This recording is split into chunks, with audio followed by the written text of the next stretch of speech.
बिस्मिल्लाहिर्रहमानिर्रहीम। अज़ीज़ तलबा, आज हम एक्सरसाइज 5.4 को हल करेंगे। तो ये 9th क्लास की मैथ्स की जो ना वो 5वें चैप्टर की आखिरी एक्सरसाइज है। तो इसके अंदर ये जितने भी इसके क्वेश्चन आएंगे वो तकरीबन सारे मिलते जुलते ही हैं। तो इसमें जो पहला क्वेश्चन है वो देखते हैं। पहले क्वेश्चन में उसने दिया एक्स की 3 - 2x स्क्वायर - x + 2। तो इसको हमने पहले, अगर हम रकम के ऊपर गौर करें तो इसका जो कांस्टेंट है वो 2 आ रहा है, और x की जो क्यूब है इसका जो कोफिशिएंट आएगा, जो इसका आधी सार है वो 1 है यहाँ पे। तो x की जो पावर है वो 3 है और इसका आधी सार 1 है, यानी इसका कोफिशिएंट 1 आता है। तो हमने जो ना वो इस कांस्टेंट को और इधर जो x की क्यूब का जो इधर कोफिशिएंट होगा इन दोनों को देखना होता है। तो उनके फैक्टर हमने फाइंड कर लेने होते हैं। जैसे ये 2 के फैक्टर कौन से हैं, यानी 2 कौन से टेबल में आ रहा है या 2 को कौन सी रकम डिवाइड कर रही है। तो प्लस का 1 भी 2 को डिवाइड करता है, माइनस का 1 भी करता है, प्लस का 2 भी इसको डिवाइड कर सकता है और माइनस का 2 भी। तो वो हमने लिख ली कि इसके फैक्टर +1 भी है, -1 भी है, +2 भी है और -2 भी है। तो अब इसके जो पॉसिबल फैक्टर 2 के भी हमने निकाले और 1 के भी निकाले। 2 के +1 -1 +2 -2 आ गए, और इसका जो अदिसर 1 था उसके +-1 आ गए। तो अब इसका मतलब है कि ये हमने x की चारों वैल्यूज़ निकाल ली। तो x = 1 भी इसी मुसावात के अंदर पुट करेंगे, उसकी वैल्यू निकाल लेंगे। फिर x = -1 पुट करेंगे, फिर x = 2 पुट करेंगे, फिर x = -2। इसी रकम के अंदर हमने चारों वैल्यूज़ बारी बारी पुट करनी है, और कम से कम 3 का आंसर जो ना वो 0 निकाल के हमने सवाल को ख़त्म कर देना है। तो पहले हम देखते हैं इसमें पहले नंबर पे इसी मुसावात के अंदर जिधर x आ रहा है वहाँ पे 1 पुट किया। तो ये 1 का क्यूब होगा -2 इंटू ये x स्क्वायर था तो 1 का स्क्वायर हो गया -1 + 2। तो 1 का क्यूब 1 नहीं होता है, ये 1 का स्क्वायर है। स्क्वायर को 2 से ज़रब देंगे तो ये 1 का स्क्वायर 1 आ जाएगा, और वो 1 2 से ज़रब खाएगा तो -2 ये वाला आ गया। ये माइनस का 1 एज इट इज़, ये +2 भी एज इट इज़। अब इनको हम देखते हैं, ये प्लस का 1 माइनस का 1 ये कट जाएंगे, तो ये दोनों कट गए। ये माइनस का 2 ये प्लस का 2 ये कट गए, ये 0 हो गया। तो रिमाइंडर = 0। सो तो ये रकम जो है इसका फैक्टर होगी। जो हमने रकम पुट की है वो इस रकम का फैक्टर हो जाएगी। फिर उसके बाद -1 पुट किया, सेम उसी तरीके से उसको हल किया, इसका भी आंसर 0 आ जाएगा। फिर x = 2 पुट किया, इसका आंसर जो है ना वो भी हमारे पास जो है ना वो 0 के इक्वल आ गया। तो ये हमने देख लिया कि ये तीनों इसके फैक्टर हैं, यानी x - 1 भी हमने पुट किया है, +1 भी किया है, -2 भी किया है। तो इन तीनों को पुट करके आंसर तीनों के 0 आए हैं। तो हमने कह दिया कि ये तीनों इसके क्या हैं, फैक्टर हैं। तो ये पहला क्वेश्चन इसका हो गया। अब सेम उसी तरीके से हमने दूसरा भी करना है। इसमें देखिए कांस्टेंट है 40, तो 40 के फैक्टर हमने ये निकाल लिए, +-1 +-2 +-4 +-5 +-8 +-10। तो ये सारे इसके फैक्टर हैं। फिर इधर ये 1 था तो 1 के +-1 ही है। तो अब x की जगह पे हम जो ना वो ये सारी वैल्यूज़ रखने की ज़रूरत नहीं है, सिर्फ 3 जो है ऐसी रकमें रखे हुए जिनका आंसर यहाँ पे पुट करने से 0 आ जाए। तो इस तरह हमने उनको हल करते जाना। वैसे +-1 का मतलब है कि एक बार हमने x = 1 पुट करना है, एक बार हमने x = -1 पुट करना है, फिर एक बार हमने x = 2 पुट करना है प्लस का, फिर एक बार x = -2 पुट करेंगे। तो इस तरह इसको जो ना वो हल करते हुए हम जो ना इसको देख लेंगे। अब इसमें देखेंगे पहले उसने 2 वाला पुट किया है तो ये आंसर 0 आ गया। फिर 4 पुट किया है, आंसर 0 आ गया। फिर -5 पुट किया तो इसका आंसर भी 0 आ जाएगा। तो ये तीनों जो है इसके फैक्टर हैं। कम से कम 3 रकमें ऐसी पुट करनी है जिनका आंसर 0 आ जाए, तो क्वेश्चन जो है उसको हल कर देना है ऐसे। तो ये हम जो है 5 इसके अंदर पुट किया है, तो ये -5 की क्यूब आ जाएगा, माइनस का 125, -5 का स्क्वायर है तो ये 25 हो जाएगा। 25 ये माइनस है तो ये -7 आ जाएगा। माइनस प्लस है, 22 को 5 से रब दी 110 आ गया, ये जमा 40 आ गया। इसको हल करेंगे तो ये हमारे पास 0 आंसर आ जाएगा। तो ये 3 रकमें हमने पुट की हैं जिसके जो फैक्टर है ना वो जिसको पुट करने से 0 आया, तो ये हमने कह दिया कि ये इसके क्या है, फैक्टर हैं। अब ऐसे हमने जो क्वेश्चन नंबर 3 इसका हल करना है। तो ये प्लस का 10 है, 10 के फैक्टर जो ना +-1 +-2 +-5 +-10 आ जाएगा। इधर 1 है तो 1 के +-1 आ जाएगा। तो यानी इसके अंदर भी हमने 3 रकमें पुट करके इसको हल कर देना है। तो एक बार हमने x = -1 पुट किया तो ये पूरी में -1 पुट करके 0 आ गया। फिर हमने 2 पुट किया तो ये इसका भी 0 आ जाएगा। उसके बाद हमने ऐसे ही 5 पुट करना, उसका भी 0 आ जाएगा। तो फिर हमने लास्ट पे जो ना वो बता देना है कि ये तीनों रकमें जो ना इसके फैक्टर हैं, यानी वो रकमें हमने ले लेनी है जिनके आंसर 0 आए। कोई 3 के रकमों को हमने जो ना डिवाइड कर देना है, ये सारी नहीं करनी। तो सिर्फ 3 रकमें ऐसी जिनका आंसर जो ना वो 0 0 आ जाए तो वो क्वेश्चन पूरा आ जाएगा। फिर ये रकम लिख के हम बता देंगे कि ये रकमें हमने पुट की हैं और ये इसके फैक्टर हैं। फिर ऐसे क्वेश्चन नंबर 4 है।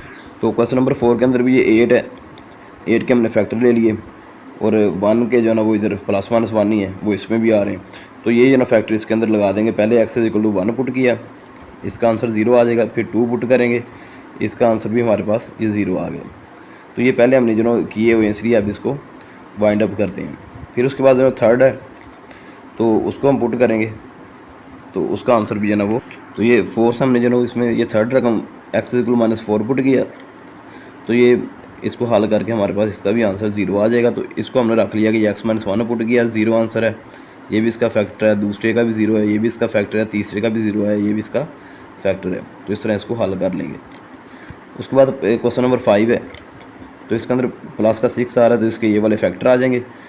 फैक्टर जब हमने लगा लिए तो ये वही रकमें हमने इसके अंदर जो ना वो पुट करनी है। एक बार प्लस का 1 कर देना है, फिर देख लेना कि अगर प्लस का माइनस का 1 करना हुआ तो जिनके आंसर 0 आते हुए वो हमने कर देने हैं।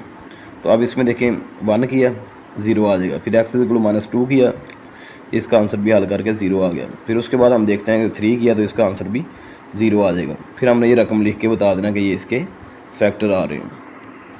तो अब इसका जो ना क्वेश्चन नंबर 6 देखते हैं। इसमें देखें ये माइनस का 24 आ रहा है, तो इसके भी हमने ये फैक्टर ऐसे निकाल लिए। फिर फैक्टर जो ना 1/1 हमने वो पुट करने हैं तीनों, तो पुट करके देख लेना है। अब इसका जो ना वो सर 1 है, तो इसका भी +-1 आएगा। तो इसमें 24 है, 24 को ये वाले फैक्टर जो ना वो डिवाइड कर रहे हैं, तो वो फैक्टर जो ना बारी बारी इसमें लगाएंगे। तो आंसर 3 तक हमने जो ना 0 निकालने हैं। बाकी तो इसमें देखिए हमने पहले x इक्वल टू 2 पुट किया है, तो यहाँ पे 2 की पावर 3 ये 8 हो जाएगा, ये 2 की पावर 2 ये 4 हो गया, 5 ने 4 से ज़रब खाई तो ये 20 हो जाएगा। फिर ये 2 ज़रब उसका आगे जो ना -4 ये -24 ये 0 हो गया। फिर x इक्वल टू -3 पुट करेंगे इस इक्वेशन के अंदर, तो इसका आंसर भी 0 आ जाएगा। x इक्वल टू -4 पुट किया तो इसके अंदर भी ये आंसर 0 आ गया। तो फिर हम जो ना एंड पे वो रकम लिखेंगे और हम बता देंगे कि ये सारी रकमें इसके क्या हैं, फैक्टर हैं। तो अब हम जो ना इसका नेक्स्ट क्वेश्चन करते हैं 7। तो क्वेश्चन नंबर 7 के अंदर क्या है कि ये इधर 4 आ रहा है, +-1 +-2 +-3, तो इधर इसका आंसर 3 है। अब इसको कौन कौन से फैक्टर हैं, +-1 और +-3। अब 1 तो इन दोनों में आ रहा है, तो 2 3 4 ये भी हम जो ना पुट करके देख लेंगे। तो अब इसमें देखिए हमारे पास एक बार उसने x इक्वल टू 2 पुट किया, आंसर 0 आ गया। फिर x इक्वल टू -2 पुट किया, इसका आंसर भी 0 आ जाएगा। फिर x इक्वल टू 1/3 पुट किया, तो इसका यानी +-1 भी आ रहा है, +-2 भी आ रहा है, +-4 भी आ रहा है। फिर जो ना वो ये 1/3 भी है, 2/3 है, 4/3 है। ये पॉसिबल फैक्टर हैं इसके। ये फैक्टर हमने जो ना p/q की फॉर्म में भी हमने लेने होते हैं। मसलन ये देखें इसका +-1 आया, इधर भी +-1 है। तो अब इसका देख लें, +-1 भी आ गया, 2 भी आ गया, 4। अब ऊपर p, ये p के हैं और ये q के हैं, तो ये 1/3 हो जाएगा। ऊपर p का नीचे q का, फिर ये ऊपर p का नीचे q का 2/3, फिर ये ऊपर p का नीचे q का 4/3। तो पहले तो फैक्टर हमने सिंपल लगा लिए ना, ये x इक्वल टू 2 आ जाएगा, फिर x इक्वल टू -2। अब इधर हम लगाएंगे x की जगह पे 1/3। तो 1/3 लगा के हमने इसको हल किया, तो हमारे पास इसका आंसर है वो 0 आ जाएगा। तो जब आंसर 0 आ गया तो हम बता देंगे ये इसके जो ना फैक्टर है। अब इसका क्वेश्चन नंबर 8 हल करते हैं। तो उसकी रकम है 2x³ + x² - 2x - 1। तो -1 जो ना इसके ये +-1 +-2 हो जाएंगे, और इधर 2 है तो 2 के जो ना वो हमारे पास कितने आ जाएंगे, +-1 +-2 और + ये 1/2, यानी इसका जो ना ये ऊपर p का नीचे q का आ जाएगा। तो ये रकमें हम लगाएंगे, x इक्वल टू 1 पुट करेंगे तो इसका देखिए आंसर 0 आ गया। फिर हम जो ना इसके अंदर x इक्वल टू -1 पुट करेंगे तो इसका आंसर भी यहाँ पे 0 आ जाएगा। फिर हमने जो ना x इक्वल टू -1/2 पुट करना है।